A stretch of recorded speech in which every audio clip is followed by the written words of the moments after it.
ಪಾಕಿಸ್ತಾನದ ಬೆನ್ನಿಗೆ ನಿಂತ್ಕೊಂಡಿರೋದು ಡ್ರ್ಯಾಗನ್ ರಾಷ್ಟ್ರ ಚೀನಾ. ಗೊತ್ತಲ್ಲ, ಇದೇನು ಹೊಸ ಸುದ್ದಿ ಏನಲ್ಲ. ಕಾಲದಿಂದ ಚೀನಾ ಪಾಕಿಸ್ತಾನಕ್ಕೆ ಸಪೋರ್ಟ್ ಮಾಡ್ತಾನೆ ಇದೆ.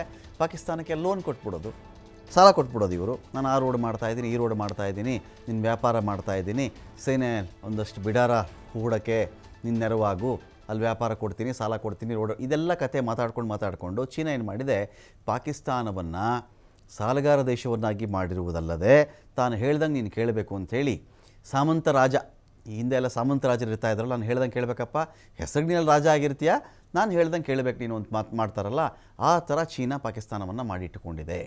ಬೆಂಬಲ ಕೊಡ್ತಿರೋದು ಯಾಕೆ ಪಾಕಿಸ್ತಾನಕ್ಕೆ ಅಂದರೆ ಲಾಭ ಏನು ನೋಡಿ. ಪಾಕಿಸ್ತಾನಕ್ಕೆ ಚೀನಾದ ಬೆಂಬಲದ ಹಿಂದೆ ಕೂಡ ಒಂದು ಮೆಗಾ ಪ್ಲಾನ್ ಇದೆ. ಇಲ್ಲಿ ಡ್ರ್ಯಾಗನ್ ಪ್ಲಾನ್ ಏನು ಅಂದರೆ, ಚೀನಾ ವಿರೋಧಿ ರಾಷ್ಟ್ರಗಳು ಭಾರತಕ್ಕೆ ಬೆಂಬಲವನ್ನು ಕೊಡ್ತಾ ಇವೆ.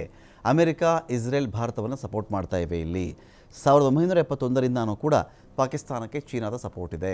ಚೀನಾದಿಂದನೇ ಸಾಲ ಮಾಡಿಕೊಂಡು ಪಾಕಿಸ್ತಾನ ವೆಪನ್ಗಳನ್ನು ಖರೀದಿ ಮಾಡುತ್ತೆ. ಪಾಕಿಸ್ತಾನಕ್ಕೆ ಸಾಲ ಕೊಟ್ಟು ಭೂಮಿಯನ್ನು ಆಕ್ರಮಿಸುವ ತಂತ್ರ ಇದೆ. ಇಲ್ಲಿ ಅವರಿಗೆ ಸಾಲ ಕೊಟ್ಟುಬಿಡೋದು, ಬಡ್ಡಿಗೆ ಜಮಾ ಆಯಿತು, ಸಾಲಕ್ಕೆ ಜಮಾ ಆಯಿತು, ಇನ್ನು ಪಾಕಿಸ್ತಾನಕ್ಕಂತೂ ತೀರ್ಸೋಕ್ಕಾಗಲ್ವಲ್ಲ, ಇಷ್ಟು ಜಾಗ ಕೊಟ್ಬಿಟ್ಟು ನನಗಿಲ್ಲಿ ಅಂತ ಚೀನಾದವರು ಆ ಜಾಗವನ್ನು ತಗೊಳ್ಳೋದು. ಪಾಕಿಸ್ತಾನಕ್ಕೆ ಬೆಂಬಲವನ್ನು ಕೊಟ್ಟರೆ ಪರೋಕ್ಷವಾಗಿ ಭಾರತದ ವಿರುದ್ಧ ಸೇಡು ತೀರಿಸಿಕೊಳ್ಳಬಹುದು. ಪಾಕಿಸ್ತಾನದಲ್ಲಿ ಕಡಿಮೆ ದರದಲ್ಲಿ ಚೀನಾ ವ್ಯಾಪಾರವನ್ನು ಮಾಡಬಹುದು, ಫ್ಯಾಕ್ಟ್ರಿ ಸ್ಥಾಪನೆ ಮಾಡೋದು ಚೀನಾದ ಉದ್ದೇಶ. ಇನ್ನು ಚೀನಾದ ಆ್ಯಪ್ಗಳಿಗೆ ಪಾಕ್ನಲ್ಲಿ ಭಾರಿ ಬೇಡಿಕೆ ಇದೆ. ದಾಳಿಯನ್ನೇ ಅಸ್ತ್ರವಾಗಿಸಿಕೊಂಡು ಪಾಕಿಸ್ತಾನಕ್ಕೆ ಚೀನಾ ಬೆಂಬಲವನ್ನು ಕೊಟ್ಟರೆ ಮುಂದೊಂದು ದಿನ ಭಾರತದ ಗಡಿ ಪ್ರವೇಶ ಮಾಡ್ತಕ್ಕಂಥ ಪ್ಲಾನನ್ನು ಕೂಡ ಚೀನಾ ಮಾಡ್ಕೊಳ್ಬಹುದು.